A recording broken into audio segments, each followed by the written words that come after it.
পেত্নী বউ। কোনো এক দেশে এক ব্রাহ্মণ বাস করত। তার একটা বউ ছিল। তারা ব্রাহ্মণের মায়ের সঙ্গে একই বাড়িতেই বাস করত। তাদের বাড়ি অদূরে একটি দিঘি ছিল। দিঘিটির গা ঠিক পাশেই। দিঘিটির গায়ের পাশে ছিল একটা সুউচ্চ বিশাল ঝাঁকড়া গাছ। সেই গাছের ডালে বসে থাকতো একটা শাঁকচুন্নি। ব্রাহ্মণের বউ একদিন অনেক রাতে ঘড়া নিয়ে দিঘিতে জল আনতে গেল। ঘুটঘুটে অন্ধকার, ঠিক তার মধ্যেই গেছে। ফেরার সময় দেখতে না পেয়ে শাঁকচুন্নির গা ছুঁয়ে ফেলল। ব্যাস, আর যাবে কোথায়? শাঁকচুন্নি তো রেগে মেগে একেবারে কাঁই হয়ে গেল। অতর্কিতে বউটির গলা টিপে ধরল।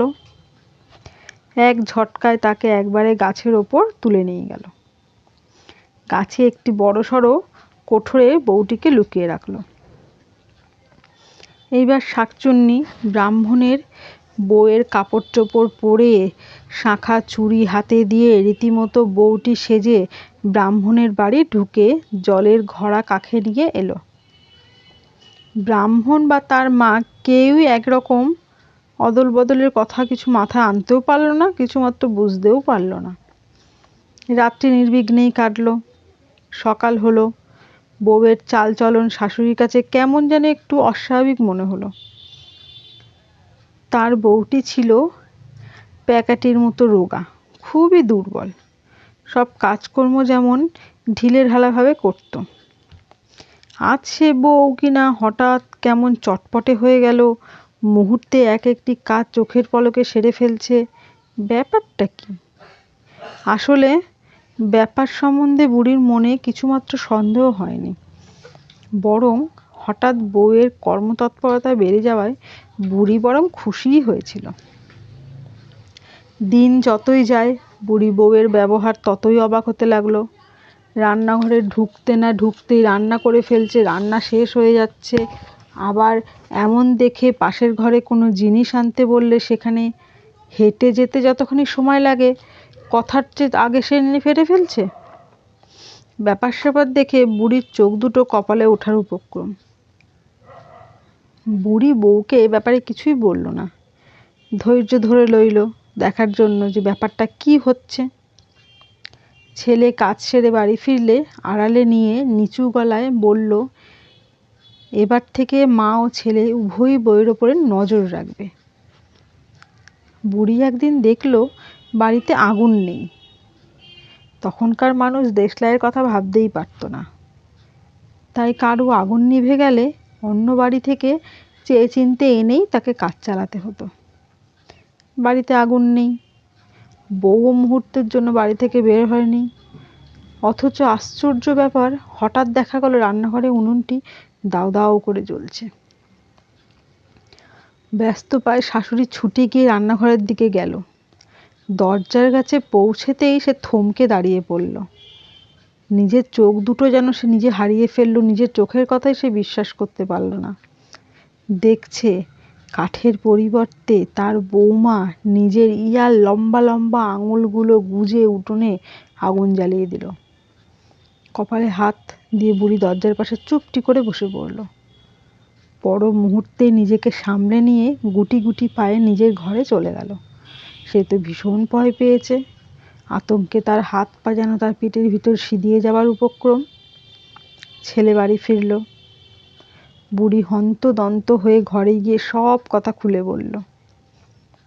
দীর্ঘ আলোচনার পর সিদ্ধান্তে পৌঁছলো, এ আসল বউ হতেই পারে না, নির্ঘাত পেতনি টেতনি কিছু হবে। এখন উপায়? উপায় অবশ্যই করতে হবে। ওঝা ডাকা হলো।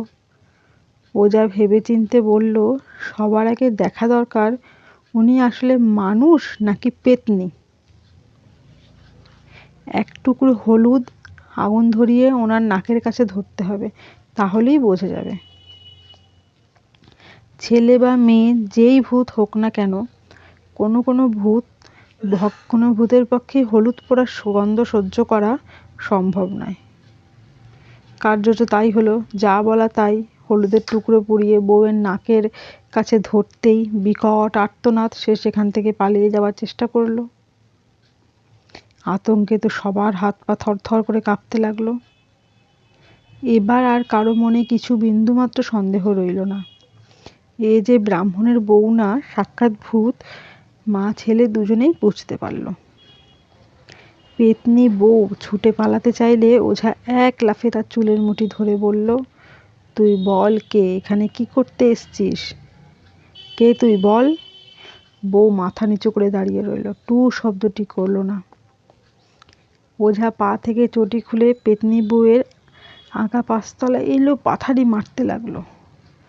পেতনি হাত ছাড়িয়ে পালাবার জোগাড়, সে তো বলছে আমায় ছেড়ে দাও ছেড়ে দাও।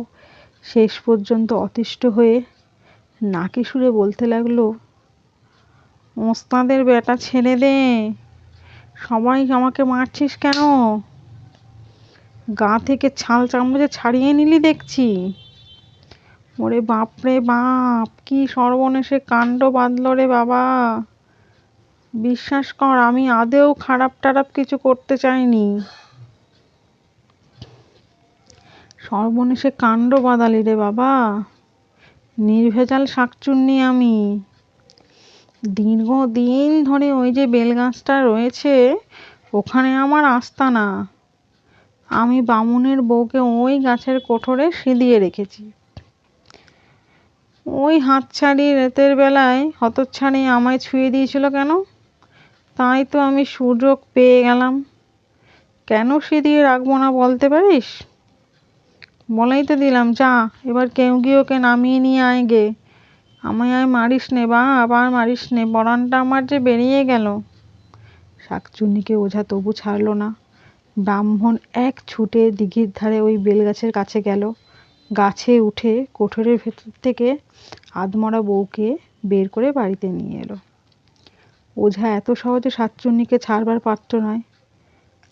আর এক দফা চটিপেটা করে মনের ঝাল মিটিয়ে নিল। তারপর নিজের গা ছুঁয়ে তাকে দিয়ে শপথ করিয়ে নেওয়া হলো, আর কোনো ব্রাহ্মণের বউ বা তার পরিবারে কারো সামান্যতম যেন সে ক্ষতি না করে।